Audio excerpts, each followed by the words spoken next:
ರೇಣುಕಾಸ್ವಾಮಿ ಕೊಲೆ ಪ್ರಕರಣದಲ್ಲಿ ಡಿ ಪಟಾಲಂ ಜಾಮೀನು ರದ್ದು ಕೋರಿ ಅರ್ಜಿ ಸಲ್ಲಿಸಿರುವ ವಿಚಾರ ಸುಪ್ರೀಂಗೆ ಎಷ್ಟು ಪುಟಗಳ ಕಡತ ಸಲ್ಲಿಕೆಯಾಗಿದೆ ಹಾಗಿದ್ರೆ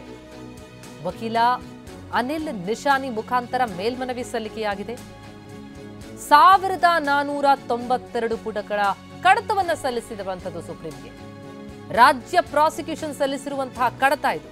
1492 ಪುಟಗಳ ಕಡತ ಆ ಕಡತದಲ್ಲಿ ಹಾಗಿದ್ರೆ ಏನೆಲ್ಲ ಇದೆ ಈಗಾಗಲೇ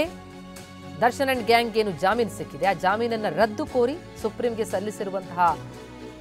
ಮೇಲ್ಮನವಿ ಅರ್ಜಿ ಏನಿದೆ ಅದರಲ್ಲಿ 1492 ಪುಟಗಳ ಕಡತ ಅದು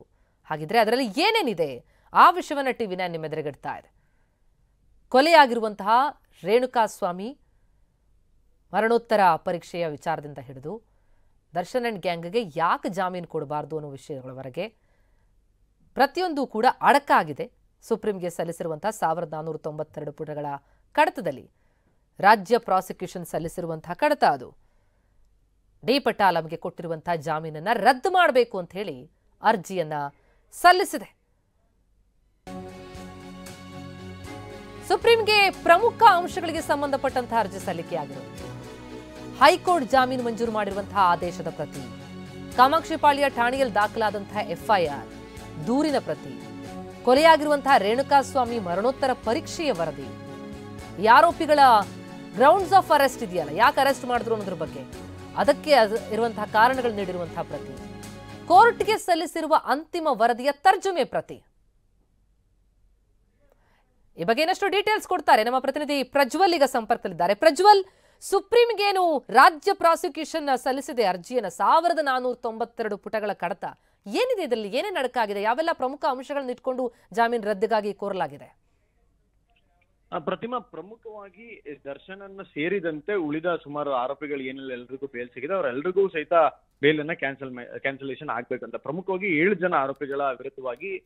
ರಾಜ್ಯ ಪ್ರಾಸಿಕ್ಯೂಷನ್ ಸುಪ್ರೀಂ ಕೋರ್ಟ್ ನಲ್ಲಿ ಅರ್ಜಿಯನ್ನ ಸಲ್ಲಿಕೆ ಮಾಡಿದ್ದಾರೆ ಪ್ರಮುಖವಾಗಿ ಒಂದಷ್ಟು ಅಂಶಗಳಂತ ಅಂದ್ರೆ 1482 ಪುಟಗಳ ಒಂದು ದೊಡ್ಡ ಕಡತವನ್ನು ಏನ್ ಸಲ್ಲಿಸಿದ್ದಾರೆ ಅದರಲ್ಲಿ ಹೈಕೋರ್ಟ್ ಜಾಮೀನು ಮಂಜೂರು ಮಾಡಿರುವಂತಹ ಆದೇಶ ಕಾಮಾಕ್ಷಿಪಾಳ್ಯ ಪೊಲೀಸ್ ಠಾಣೆಯಲ್ಲಿ ಮೊದಲಿಗೆ ದಾಖಲಾದಂತಹ ಎಫ್ಐಆರ್ ದೂರಿನ ಪ್ರತಿ ಮತ್ತೆ ಪೋಸ್ಟ್ ಮಾರ್ಟಮ್ ರಿಪೋರ್ಟ್ ಅನ್ನು ಸಲ್ಲಿಸಿದ್ದಾರೆ ಮತ್ತೆ ಗ್ರೌಂಡ್ ಆಫ್ ಅರೆಸ್ಟ್ ನ ಬಗ್ಗೆ ಪ್ರತಿಯ ಕಾಪಿಯನ್ನ ನೀಡಿರೋದನ್ನ ಕೊಟ್ಟಿದ್ದಾರೆ ಅಂದ್ರೆ ಹೈಕೋರ್ಟ್ ನಲ್ಲಿ ಅದರ ಬಗ್ಗೆ ಸಾಕಷ್ಟು ಚರ್ಚೆ ಆಗಿತ್ತು ಅದನ್ನ ಕೊಟ್ಟಿಲ್ಲ ಅದನ್ನ ಸರಿಯಾದ ರೀತಿಯಲ್ಲಿ ಗ್ರೌಂಡ್ಸ್ ಆಫ್ ಅರೆಸ್ಟ್ ಅನ್ನ ನೀಡಿಲ್ಲ ಅನ್ನೋದ್ರ ಬಗ್ಗೆ ಸಾಕಷ್ಟು ಚರ್ಚೆಗಳಾಗಿತ್ತು ಅದಕ್ಕೆ ಸಂಬಂಧಪಟ್ಟಂತೆ ಆ ಕಾಪಿಯನ್ನ ನೀಡಿದೀವಿ ಅನ್ನೋದಕ್ಕೆ ಒಂದು ಪ್ರತಿಯನ್ನ ಕೊಟ್ಟಿದ್ದಾರೆ ಮತ್ತೆ ಕೋರ್ಟ್ಗೆ ಇಲ್ಲಿ ಅಂದ್ರೆ ಬೆಂಗಳೂರಿನ ಸಿಟಿ ಸಿವಿಲ್ ಕೋರ್ಟ್ ನಲ್ಲಿ CCH 57 ಏನು ಚಾರ್ಜ್ ಶೀಟ್ ಅನ್ನ ಸಲ್ಲಿಸಿದ್ರು ಆ ಚಾರ್ಜ್ ಶೀಟ್ ನ ತರ್ಜಿಮೆಯನ್ನ ಸಲ್ಲಿಸಿದ್ರು ಹೀಗೆ CDR ವರದಿ ಆಗ್ಬೋದು ಪಂಚನಾಮ ವರದಿಗಳು ಸಾಕ್ಷಿಗಳು ಎಲ್ಲದನ್ನು ಸೇರಿಸಿ ಸಾಕಷ್ಟು ಸಾಕ್ಷಿಗಳು ಏನೆಲ್ಲ ಇದೆ ಎಲ್ಲದನ್ನು ಸೇರಿಸಿ ಸುಮಾರು 1492 ಪುಟಗಳನ್ನ ಸುಪ್ರೀಂ ಕೋರ್ಟ್ಗೆ ಸಲ್ಲಿಕೆ ಮಾಡಲಾಗಿದೆ. ಥ್ಯಾಂಕ್ ಯು ಪ್ರಜ್ವಲ್ ತಮ್ಮ ಮಾಹಿತಿಗೆ.